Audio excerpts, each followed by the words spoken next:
Olá, seja bem-vindo ao dia 358 da nossa leitura bíblica. Meu nome é Everton Alonso e nós estamos juntos caminhando para ler a Bíblia toda em um ano. Hoje peço que você possa deixar o teu curtir, o teu compartilhar, o teu comentário e ativar o sininho de notificações. Faremos as leituras hoje em 2 Crônicas no capítulo 29, iremos ao Apocalipse no capítulo 15, iremos ao profeta Zacarias no capítulo 11 e finalizando a leitura de hoje iremos a João, no Evangelho de João, no capítulo 14. Aqui em 2 Crônicas, no capítulo 29, nós vamos ver o rei Ezequias fazendo a purificação do templo de Deus. Vamos a essa leitura? Diz assim, 2 Crônicas 29. Ezequias tinha 25 anos de idade quando começou a reinar e reinou 29 anos em Jerusalém. O nome da sua mãe era Abia, filha de Zacarias. Ele fez o que o Senhor aprova, tal como tinha feito Davi, seu predecessor. No primeiro ano no primeiro mês do primeiro ano do seu reinado, ele abriu as portas do templo do Senhor e as consertou. Convocou os sacerdotes e os levitas e reuniu-os na praça que fica no lado leste e disse: Escutem-me, levitas, consagrem-se agora e consagrem o templo do Senhor, os deuses dos seus antepassados. Retire tudo que é impuro do santuário. Nossos pais foram infiéis, fizeram o que o Senhor, o nosso Deus, reprova e o abandonaram. Desviaram o rosto do local da habitação do Senhor e deram-lhe as costas. Também fecharam as portas do pórtico e apagaram as lâmpadas. Não queimaram incenso, nem apresentaram holocausto no santuário para Deus de Israel. Por isso a ira do Senhor caiu sobre Judá e sobre Jerusalém, e ele fez deles objeto de espanto, horror e zombaria, conforme vocês podem ver com seus próprios olhos. Por isso os nossos pais caíram à espada, e os nossos filhos e as nossas filhas, nossas mulheres, foram levados como prisioneiros. Pretendo, pois, agora fazer uma aliança com o Senhor, o Deus de Israel, para que o fogo da sua ira se afaste de nós. Meus filhos, não sejam negligentes agora, pois o Senhor os escolheu para estarem juntos dele e o servirem, para ministrarem perante ele e queimarem incenso. Então esses levitas puseram-se a trabalhar. Dentre os descendentes de Coate, Maate, filho de Amassai, e Joel, filho de Azarias. Dentre os descendentes de Merari, Quis, filho de Abide, e Azarias, filho de Jealelel. Dentre os descendentes de Gerson, Joá, filho de Zima, e Éden, filho de Joá. Dentre os descendentes de Elisafã, Sinri e Jeuel. Dentre os descendentes de Asaf, Zacarias e Matanias. Dentre os descendentes de Emã, Jeuel e Simei. Dentre os descendentes de Gedetum, Semaias e Uziel. Tendo reunido os consagrados os parentes, os levitas foram purificar o templo do Senhor, conforme o rei havia ordenado, em obediência à palavra do Senhor. Os sacerdotes entraram no santuário do Senhor para purificá-lo e trouxeram para o pátio do Senhor todas as coisas impuras que lá havia. E os levitas levaram para o vale do Cedron. Começaram a consagração no primeiro dia do primeiro mês, e no oitavo dia chegaram ao pórtico do Senhor. Durante mais 8 dias consagraram o templo do Senhor propriamente dito, terminando tudo no 16º dia. Depois foram falar com o rei Ezequias e lhe relataram: Purificamos todo o templo do Senhor, o altar dos holocaustos, a mesa do pão consagrado, ambos com todos os teus utensílios. Preparamos e consagramos todos os utensílios que o rei Acás, em sua infidelidade, retirou durante seu reinado. Eles estão em frente ao altar do Senhor. Cedo na manhã seguinte, o rei Ezequias reuniu os líderes da cidade e juntos subiram ao templo do Senhor, levando 7 novilhos, 7 carneiros, 7 cordeiros, 7 bodes como oferta pelo pecado, em favor da realeza do santuário de Judá. O rei ordenou que os sacerdotes descendentes de Arão sacrificassem os animais no altar do Senhor. Então os sacerdotes abateram os novilhos e aspergiram o sangue sobre o altar. Em seguida fizeram o mesmo com os carneiros e com os cordeiros. Depois os bodes para oferta pelo pecado foram levados diante do rei e da assembleia, que impuseram as mãos sobre eles. Os sacerdotes abateram os bodes e apresentaram o sangue sobre o altar como oferta pelo pecado, para fazer propiciação por todo Israel, pois era em favor de todo Israel que o rei havia ordenado o holocausto e a oferta pelo pecado. O rei posicionou os levitas no templo do Senhor com símbolos, liras, harpas, segundo a prescrição de Davi, de Gade, vidente do rei, e do profeta Natã. Isso foi ordenado pelo Senhor por meio de seus profetas. Assim os levitas ficaram em pé, preparados com instrumentos de Davi, e os sacerdotes com as cornetas. Então Ezequias ordenou que sacrificassem o holocausto sobre o altar. Iniciado o sacrifício, começou também o canto em louvor ao Senhor, ao som dos cornetas, de instrumentos de Davi, do rei de Israel. Toda a assembleia prostrou-se em adoração, enquanto os músicos cantavam e os corneteiros tocavam, até que terminou o holocausto. Então o rei e todos os presentes ajoelharam e adoraram. O rei Ezequias e os oficiais ordenaram aos levitas que louvassem o Senhor com as palavras de Davi e do vidente Asaf. E os louvaram com alegria, depois inclinaram as suas cabeças e adoraram. Disse então Ezequias: Agora que vocês se dedicaram ao Senhor, tragam sacrifícios e ofertas de gratidão ao templo do Senhor. Assim, a comunidade levou sacrifícios e oferta de gratidão, e alguns, espontaneamente, também levaram holocaustos. Estes holocaustos que a Assembleia ofertou ao Senhor foram 70 bois, 100 carneiros e 200 cordeiros. Os animais consagrados pelo sacrifício chegaram a 600 bois e 3.000 ovelhas e bodes. Como os sacerdotes eram muito poucos para tirar a pele de todos os holocaustos, os seus parentes, os levitas, os ajudaram até o fim da tarefa, e até que os outros sacerdotes se consagrassem, pois os levitas demoraram menos que o sacerdote para consagrar-se. Houve holocausto em grande quantidade. Ofereceram como gordura das ofertas de comunhão e como ofertas derramadas que acompanhavam esse holocausto. Assim foi restabelecido o culto no templo do Senhor. Ezequias e todo o povo regozijavam-se com o que o Senhor havia feito pelo seu povo, e tudo em tão pouco tempo. Vamos agora ao Novo Testamento. O Novo Testamento hoje nós vamos ao livro do Apocalipse. No livro do Apocalipse nós vamos ler o capítulo 15, que ele vai falar sobre os 7 anjos e as 7 pragas. Vamos a essa leitura? Diz assim: Apocalipse 15. Vi no céu outro sinal, grande e maravilhoso. 7 anjos com 7 últimas pragas, pois com elas se completa a ira de Deus.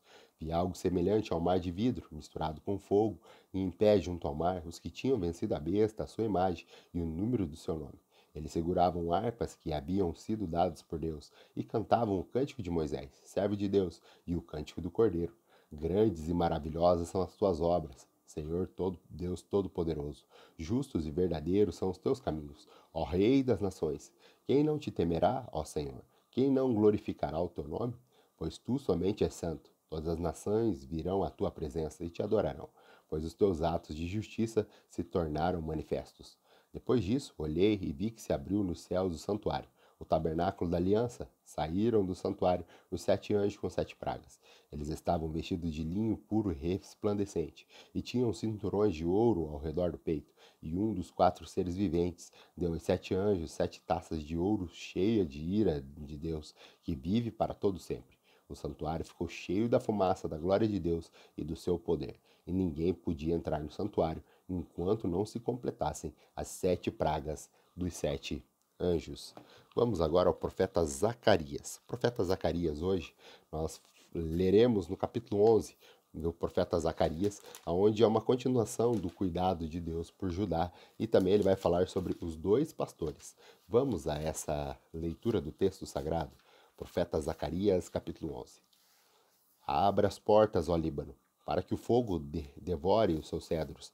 Agonize, ó pinheiro, porque o cedro caiu e as majestosas árvores foram devastadas. Agonizem, carvalhos de Bazã, pois a floresta densa está sendo derrubada.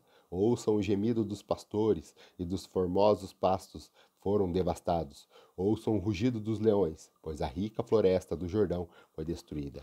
Assim diz o Senhor, o meu Deus: pastoreie o rebanho destinado à matança, porque os seus compradores os matam e ninguém os castiga.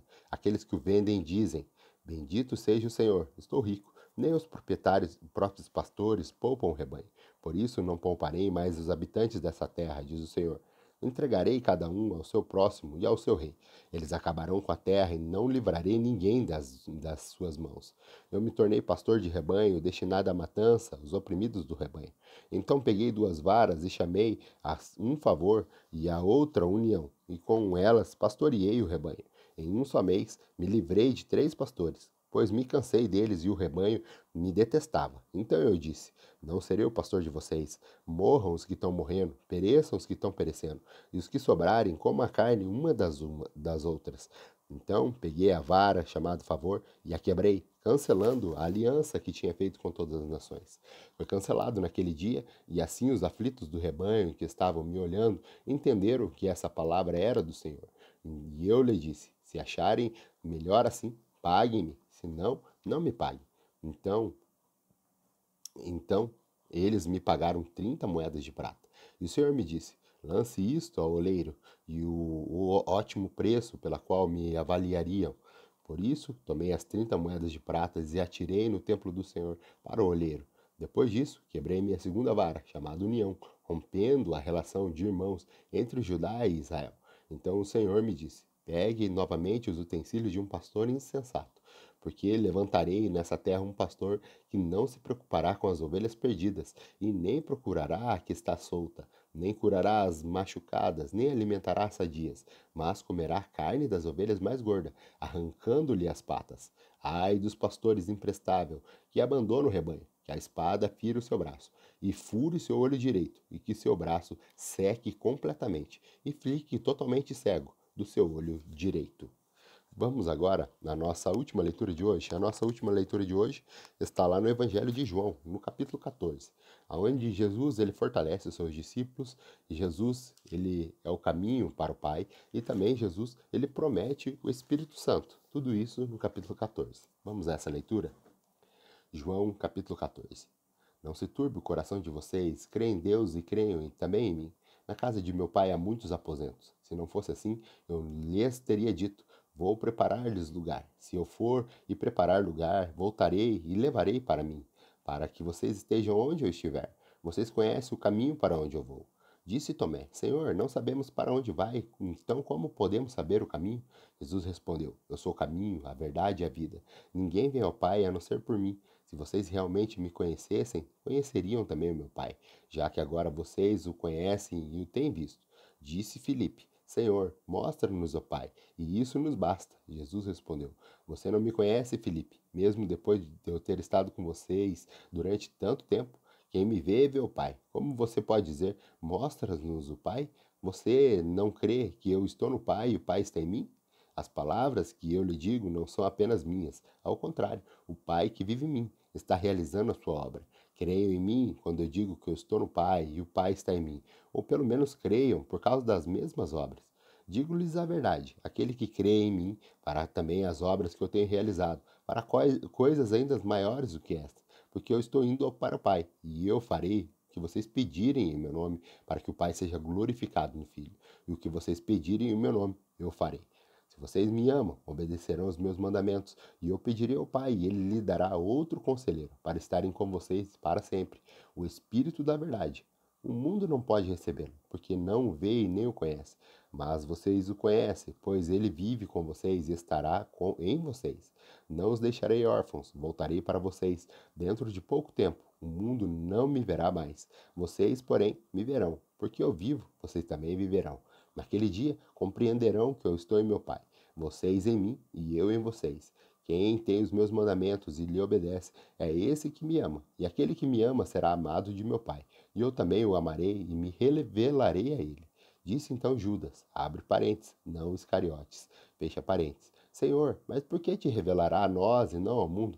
Respondeu Jesus, se alguém me ama, obedecerá a minha palavra. Meu Pai o amará. Nós viremos a ele e faremos morada nele. Aquele que não me ama não obedece às minhas palavras. Essas palavras que vocês estão ouvindo não são minhas, são de meu Pai, que me enviou. Tudo isso lhes tenho dito enquanto ainda estou com vocês. Mas o Conselheiro, o Espírito Santo, que o Pai enviará em meu nome, lhes ensinará todas as coisas e lhes fará lembrar de tudo que lhe disse.